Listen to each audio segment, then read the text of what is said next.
Un appel, celui du président de la République en faveur d'un marché arabe commence. C'était ce matin lors de son discours devant le 32e sommet arabe tenu à Jeddah en Arabie Saoudite.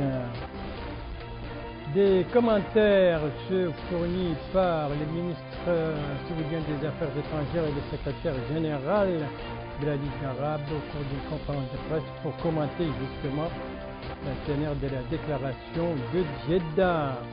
Et puis une attente, celle donc des résultats provisoires des triples scrutins législatifs, régional et communal. C'est toujours l'attente au niveau de la CENI, donc ce sera pour bientôt. Voilà donc pour les principaux titres du journal et c'est parti, mesdames, mesdemoiselles, messieurs, bonsoir et bienvenue à votre 22h de ce vendredi 19 mai 2023 et c'est également parti pour le 32e sommet ordinaire de la Ligue arabe à Jeddah en Arabie Saoudite. Un sommet dont l'ouverture a été marquée ce matin par un discours du président de la République, M. Mohamed Ould Cheikh El Ghazouani, l'occasion pour les chefs de l'État d'appeler encore une fois en faveur de la création d'un marché arabe commun, fondement donc de l'action arabe commune dans l'espace bien entendu arabe. La traduction intégrale en français de ce discours avec Mohamed Khattab.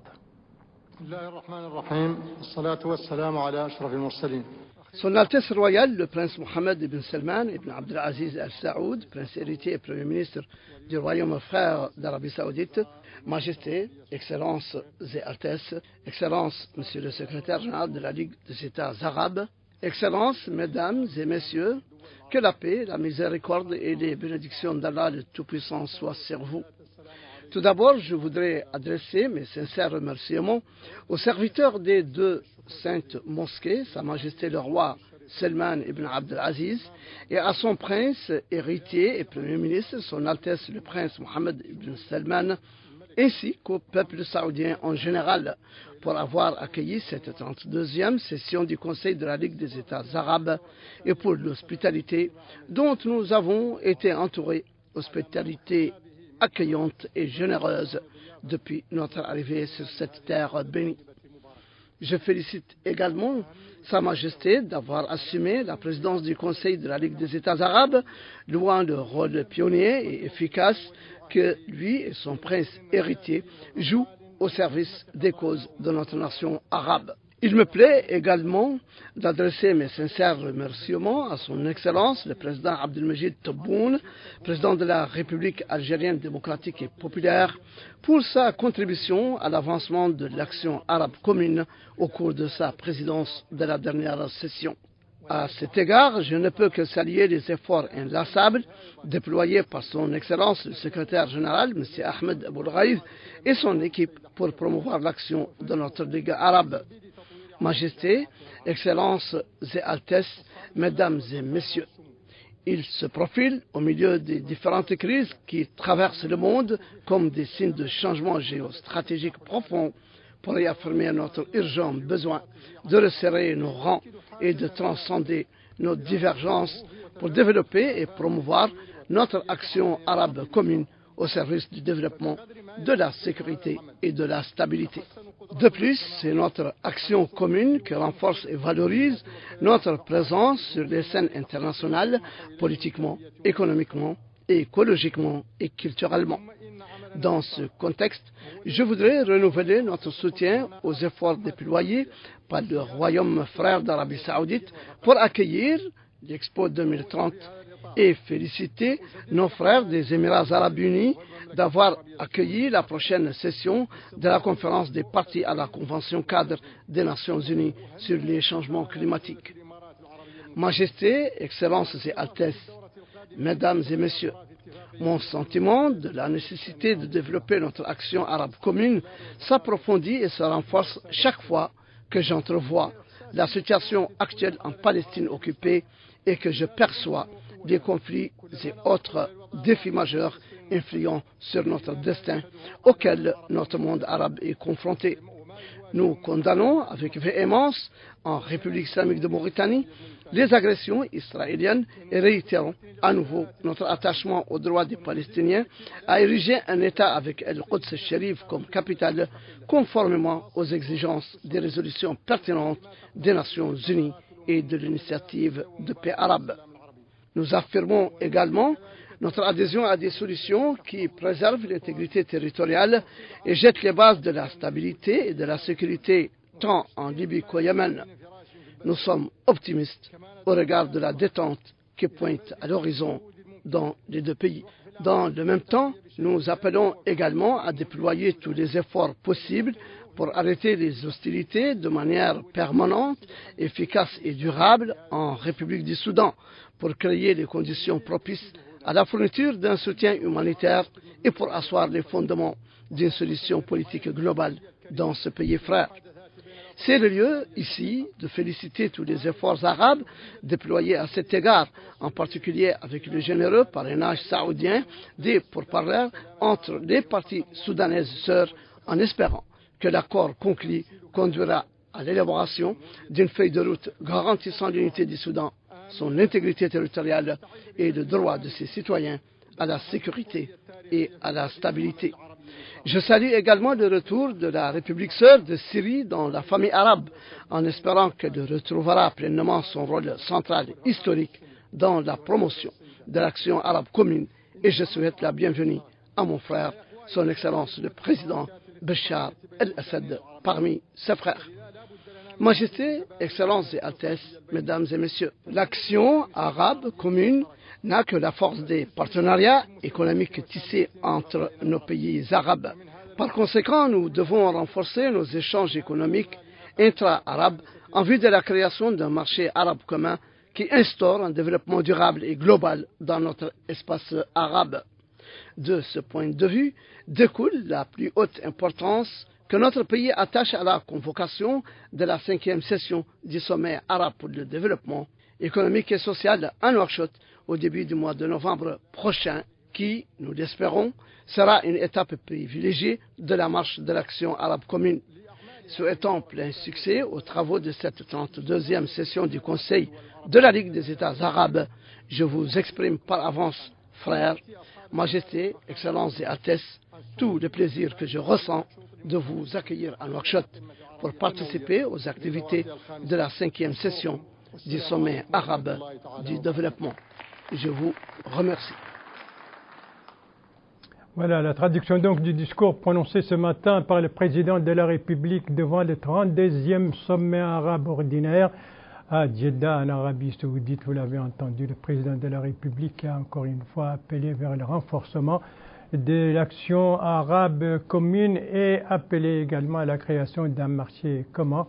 Et bien entendu, souhaitant que le prochain sommet à Nouakchott, c'est le 5e sommet du développement, donc qui va se tenir à Nouakchott début novembre, que ce sommet soit donc une étape importante, qualitative de l'action arabe commune. Ça, c'était donc quelques idées du discours du président de la République lors de l'ouverture du sommet, du 32e sommet ordinaire arabe de Jeddah, un sommet qui a été marqué, on le voit ici, ça c'est le moment où les chefs d'État rentrent, ici le président de la République donc à son entrée dans la salle où va se tenir le sommet, le 32e sommet des chefs d'État et de gouvernement se dirigent donc vers la salle où va s'ouvrir cette conférence qui a été marquée, il faut le dire, par le retour dans les jurons de la Ligue arabe de la Syrie, un retour d'ailleurs qui a été salué par les différents intervenants et le prince héritier du Royaume d'Arabie Saoudite, président de cette conférence, a exprimé sa satisfaction pour la présence du président Assad à ce sommet de Jeddah et exprimer l'espoir de voir la stabilité et le retour à la normale de ce pays. La question palestinienne, bien entendu, a dominé les interventions lors de cette séance d'ouverture. Les dirigeants arabes ont bien entendu fustigé Israël, sa politique d'occupation c'est répressif et appelé la communauté internationale à renforcer son soutien au peuple palestinien et à exercer des pressions sur Israël pour l'amener donc à respecter les résolutions des Nations Unies pour qu'enfin le peuple palestinien jouisse de son droit à avoir un État indépendant avec comme capitale El-Quds. Bien entendu, les différents sujets évoqués au cours de ce sommet étaient contenus dans ce qu'on appelle désormais la déclaration de Jeddah, publiée à l'issue de ce 32e sommet arabe ordinaire de Jeddah. Ici, c'est une conférence de presse commune animée par le ministre saoudien des Affaires étrangères et le secrétaire général de la Ligue arabe. L'occasion pour les deux responsables donc d'expliquer, de donner des précisions sur les sujets qui ont été évoqués au cours de ce sommet de Jeddah. C'était donc un point de presse tenu cet après-midi et au centre de ce point de presse, la déclaration de Jeddah. Il faut dire que ce sommet de la Ligue arabe, donc le 32e, intervient au moment où pour la première fois la communauté internationale et notamment les Nations Unies ont commémoré l'anniversaire de la Nekba, autrement dit la catastrophe avec la création de l'État d'Israël. C'était en 1948 avec tout ce que cela comme conséquence et comporte comme répression et malheur pour le peuple palestinien. Et c'est que cet anniversaire a été également commémoré par l'ambassade palestinienne à Nouakchott. C'était hier soir, un anniversaire, donc une réception en présence d'une délégation gouvernementale conduite par le ministre de la Justice, ministre par intérim, ministre des Affaires étrangères, de la coopération et des Mauritaniens de l'extérieur. Et c'était l'occasion pour l'ambassadeur de Palestine de saluer la position constante de la Mauritanie et son soutien constant de la cause palestinienne. Et cette réception, cette commémoration était placée sous les titres « La Nekba est un crime continu et le retour est un droit ». Voilà donc pour cette page diplomatique consacrée d'un côté au sommet arabe, 32e sommet arabe de Jeddah, en présence des chefs de l'État, de l'autre côté à cette réception donc offerte par l'ambassadeur palestinien à l'occasion du 75e anniversaire de la Nekba. Venons-en maintenant à la politique intérieure, une politique intérieure avec cette action, cette activité menée par le ministère de l'Éducation nationale et de la réforme du système éducatif. Il s'agit d'une opération d'envoi de matériel technique et électronique à toutes les structures du ministère à l'intérieur du pays. Cérémonie supervisée par les ministres en personne. Compte rendu Abdoulaye Demeba. C'est à partir des locaux de l'Institut national pédagogique que le ministre de l'Éducation nationale et de la réforme du système éducatif, Brahim Waloul Mohamed Lemine, a donné le coup d'envoi de l'envoi des équipements techniques pour le renforcement de la gestion du système d'information au sein des structures régionales et départementales du secteur de l'éducation. Ce matériel permet de développer, améliorer et moderniser le système éducatif.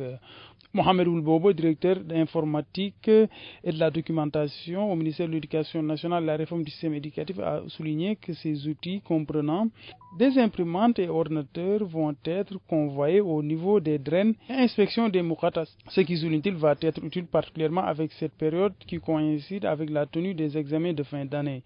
Il a enfin déclaré que tous les moukatas du pays vont être desservis. Voilà donc pour cette opération d'envoi de matériel électronique pour renforcer l'activité des structures régionales du ministère de l'Éducation nationale et de la réforme du système éducatif. La politique intérieure, bien entendu, c'est le triple scrutin qui vient de se dérouler ici à Nouakchott. C'était le samedi dernier, 13 mai, et dont on attend toujours les résultats. Et l'attente est longue et tous les regards et tous les projecteurs sont actuellement braqués vers les sièges de la CENI, la Commission électorale nationale indépendante. C'est l'ancienne Assemblée nationale. Le dépouillement se poursuit, mais les résultats provisoires sont toujours attendus et l'attente se poursuit. Et dans cette attente, on va revenir un peu sur les derniers chiffres qui ont été fournis par la CENI concernant notamment certains pourcentages. Bokar Baïleba. La CENI s'achemine vers la fin du décompte des voix issues des élections municipales, régionales et législatives du 13 mai. En d'autres termes, l'instance annoncera les résultats préliminaires définitifs dans les prochaines heures. La CENI annonce que le taux de dépouillement a dépassé 99,47% pour les listes municipales et 99,34% pour les régionales, tandis que le taux de dépouillement pour la liste nationale mixte a atteint 97,14%. Concernant la liste nationale des femmes, le taux a dépassé 97,27% et celui de la liste nationale des jeunes a atteint 96,32%. La CENI estime que ces données statistiques publiées en temps réel et en toute transparence permettent à chaque parti de connaître en direct les résultats des opérations de dépouillement et de les comparer avec les enregistrements dont il dispose. Enfin, l'instance exprime sa disponibilité à traiter toute erreur pouvant survenir dans le processus de dépouillement. Voilà donc pour les résultats provisoires qui sont du triple scrutin, qui sont toujours attendus. Eh bien, Bokar Baïleba vient de nous le dire. La CENI se prépare donc à donner ces résultats dans les prochaines heures. Et puis, vous venez d'entendre quelques chiffres, les derniers chiffres qui nous sont parvenus. Merci de suivre les JTF de Mauritanie. La suite du journal avec un don, une clôture, un atelier et une incinération. Commençons par le don. Eh bien, c'est un don au ministère de l'Action sociale, de l'enfance et de la famille. C'est un don d'une quantité de fauteuils roulants. Don de qui et combien de fauteuils? Abdoulaye Demeba. 126 fauteuils roulants ont été remis au ministère de l'Action sociale, de l'enfance et de la famille. Cette aide de l'ONG World Vision est dédiée aux personnes en situation de handicap. La réception de ces équipements s'est tenue en présence des responsables du ministère de l'Action sociale, de l'enfance et de la famille et des représentants de l'Association des personnes en situation de handicap. Lalavat Metumint Sader, conseillère technique chargée de l'action sociale au ministère de l'Action sociale, de l'enfance et de la famille, a déclaré que les pouvoirs publics accordent une importance particulière à cette frange de la population. Elle a dans ce cadre mis en avant le cadre juridique mis en place à leur profit, les programmes dédiés à l'indépendance économique des personnes en situation de handicap et la fourniture d'équipements pour les aider dans le cadre de leur mobilité. La remise officielle de ces fauteuils roulants au MASEF dans le cadre de partenariat qui nous lie depuis plusieurs décennies. La fourniture est un lot d'équipements de 126 de chariots de mobilité qui était rendu possible à la grâce d'un don de nature du peuple des États-Unis d'Amérique à la République islamique de Mauritanie par l'intermédiaire de World Vision pour une valeur de $43,000 US, soit 1,5 million de MRU. Cette cérémonie est de d'autres portée par World Vision en Mauritanie depuis plus de 40 ans. Toujours joint aux actions du gouvernement de la République islamique de Mauritanie et ses partenaires pour supporter sa contribution dans le développement socio-économique, en particulier le couche le plus vulnérable. Rappelons que cette intervention fait partie des programmes mis en œuvre par l'ONG World Vision au niveau des wilayas de la Saba, du Gourgoul, du Bragna et du Tagan et de Nouakchott. Et les messieurs que vous avez vu parler au cours de ce reportage d'Abdoulaye Demeba, c'était monsieur Alex Wixte, qui est directeur pays à World Vision. Donc World Vision qui vient de faire un don de 126 fauteuils roulants au ministère de l'Action sociale, de l'enfance et de la famille. Venons maintenant à la clôture que je vous ai annoncé tout à l'heure. Eh bien, la clôture, c'est celle d'une session de formation organisée par la Gendarmerie nationale en partenariat avec les G5 Sahel et l'Union européenne. Eh bien, c'est une formation donc de 10 jours, clôture aujourd'hui à Nouakchott, compte rendu Bokar Baïleba. Le stage de perfectionnement a duré 2 semaines. Objectif, préparer les 20 futurs prévôts du bataillon mauritanien de la force conjointe du G5 Sahel à appréhender leur futur cadre d'action d'un point de vue opérationnel, juridique et judiciaire. Il s'agit aussi d'améliorer leurs connaissances théoriques et pratiques en tant qu'officiers et agents de police judiciaire. Durant 2 semaines, nous avons suivi avec assiduité et sérieux un stage qui est dirigé par le lieutenant-colonel à la retraite avec son staff, que je prononcerai à la foulée, la gendarmerie prévôtale française, qui est venue appuyer le lieutenant-colonel dans sa noble mission, et aussi aux intervenants nationaux, soit civils que gendarmes, ont permis aux 20 récipiendaires de suivre un stage sur 3 thématiques, soit dans un cadre général sur la prévôtale avec ses BABA, mais aussi sur les techniques et les tactiques que vous pourrez retrouver sur le terrain durant les théâtres d'opération, et pour finir avec la judiciarisation de l'information. Alors, ce stage est venu renforcer les connaissances que vous avez déjà, et vous permettront dans l'avenir, au sein de vos unités, c'est-à-dire le fuseau ouest du G5 Sahel qui est basé à Nouveaux-Clahouache, d'affronter la réalité sur le terrain. La formation a été dispensée par les formateurs de la gendarmerie nationale, du pôle judiciaire spécialisé, du génie militaire, du commandement et de la gendarmerie prévôtale française et du Haut Commissariat des Nations Unies aux droits de l'homme. L'objectif de cette formation était de vous préparer à appréhender votre futur cadre d'action d'un point de vue opérationnel, juridique et judiciaire, et améliorer votre connaissance théorique et pratique en tant qu'officier et agent de police judiciaire en vue de vous préparer pour la mission prévôtale, qui est une mission compliquée, mais une mission d'autant plus importante dans le cadre des opérations comme la force conjointe.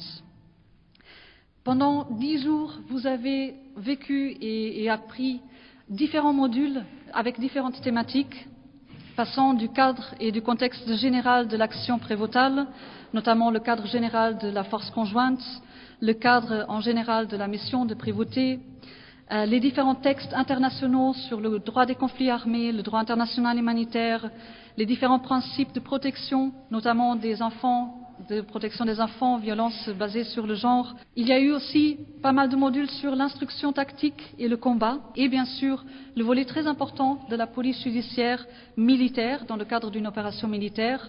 Au cours des 2 semaines de stage, les 20 stagiaires issus de différentes unités de la gendarmerie nationale ont bénéficié des cours théoriques et pratiques portant sur différentes connaissances et compétences nécessaires à la mission de prévôté.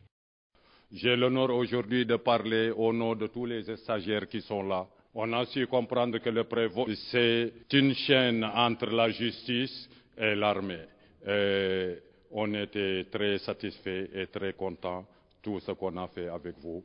Ensemble, les bénéficiaires de ce stage de perfectionnement doivent désormais être capables de maîtriser et disposer de connaissances sur le cadre juridique des opérations de la force conjointe du G5 Sahel, la tactique militaire et la gestion de la police judiciaire aux armées. Ils devraient aussi maîtriser les techniques d'enquête, gestion de scènes de crime et la prise d'audition en matière d'actes de terrorisme. Et à cela s'ajoute l'adoption des postures nécessaires dans le contexte particulier des armées, déontologie, connaissance du milieu, savoir-être, entre autres. Pour être tout à fait complet sur ce reportage, les noms des 3 personnes qui sont intervenues donc dans le reportage. Les premiers à intervenir, c'était le lieutenant-colonel Sili Wagé Camara de la gendarmerie nationale. La deuxième personne qui est intervenue, c'est Madame Stéphane Delgate Martin, représentante d'Expertise France. Et enfin, Mohamed Boubacar, représentant des stagiaires. Donc, ils étaient une vingtaine de gendarmerie qui ont profité de ce stage de 10 jours organisé dans le cadre du projet d'appui à la force du G5 Sahel, et c'est tout cela dans le cadre donc de la stratégie régionale sur la protection des civils. Venons-en maintenant à l'atelier que j'ai annoncé également tout à l'heure. L'atelier se déroule à Aïoun, la capitale des Hauts-del-Gharbi. Coup d'envoi aujourd'hui et coup d'envoi présidé par le wali de cette wilaya. De quoi s'agit-il? C'est ce que nous dit notre correspondant permanent là-bas, Septi, correspondance en français, revue en français par Mohamed Khattat. Le wali du Hauts-del-Gharbi, M. Ahmada Mamadou Kali, a supervisé ce matin un atelier d'élaboration des recommandations relatives à la ligne électrique à haute tension dont bénéficieront les wilayas de l'Est dans le cadre du projet régional Manantali 2. L'atelier, auquel on prépare les autorités administratives et de sécurité, des élus locaux et quelques chefs des services régionaux du Hauts-del-Gharbi, a été l'occasion pour le wali de rappeler l'importance de ce projet qui vise à réinstaller et à moderniser le réseau électrique grâce à une ligne électrique de 225 kV reliant les villes maliennes et mauritaniennes. Il s'agit de discuter des approches, d'appuyer et de coopérer avec les experts mauritaniens et sénégalais concernés par ce projet pour élaborer une étude préparatoire dont dépend la pertinence de ce projet attendu. Pour sa part, le président du conseil régional du Hauts-del-Gharbi a loué les efforts de l'OMVS tendant à assurer l'alimentation en électricité dans les villes et localités bénéficiaires, insistant sur la prise en compte des recommandations des intervenants, lesquels ont évoqué les risques environnementaux, les financements et contreparties accompagnant le projet, ainsi que son rendement sur les populations longeant la ligne haute tension. La ligne haute tension donc au centre de cet atelier organisé aujourd'hui à Aïoun, la capitale du Hauts-del-Gharbi. Voilà donc pour cet atelier. Après cet atelier, après le don et après la clôture donc, eh bien, on va venir maintenant voir l'incinération et cette incinération nous amène à Boulet Noir dans la wilaya de Dakhlet Nouadhibou. Et ça, c'était aujourd'hui. De quoi s'agit-il? C'est ce que nous dit notre correspondant permanent là-bas, Mohamed Amar Belloul, compte rendu revu en français par Abdoulaye Demeba. C'est au kilomètre 55 au nord de la ville de Nouadhibou que des centaines de tonnes de produits périmés ont été incinérés. Ces produits ont été confisqués au sein des marchés de la ville de la capitale économique du pays. Cette opération s'est tenue sous la supervision du hakem de l'arrondissement de Boulet Noir. On a procédé à cette destruction en présence de tout ce monde-là. Donc c'est ça cette opération. Et nous, on est là pour veiller à la santé de la population. Tout ce qui peut nuire à la santé de nos populations, on ne va pas les laisser rentrer.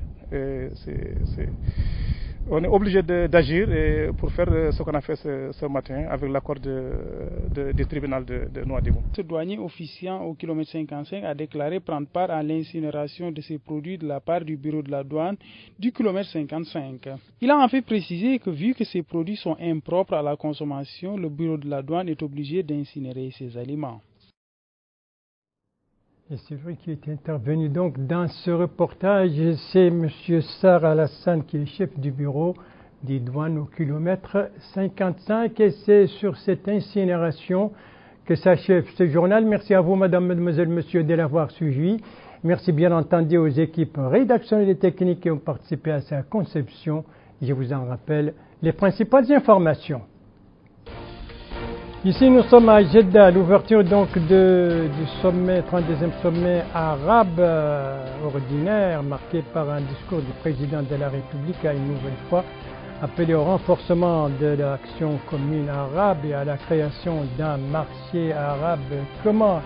Ici, c'est la conférence de presse commune pour commenter la déclaration de Jeddah, donc déclaration publiée à l'issue de ce sommet. Une conférence animée d'un côté par le ministre saoudien des Affaires étrangères et de l'autre par le secrétaire général de la Ligue arabe. Et ici, ce sont des chiffres donnés par la CENI où l'on attend toujours la publication des résultats provisoires. On nous dit que ce sera pour bientôt, donc il faut les attendre et en tout cas l'attente continue.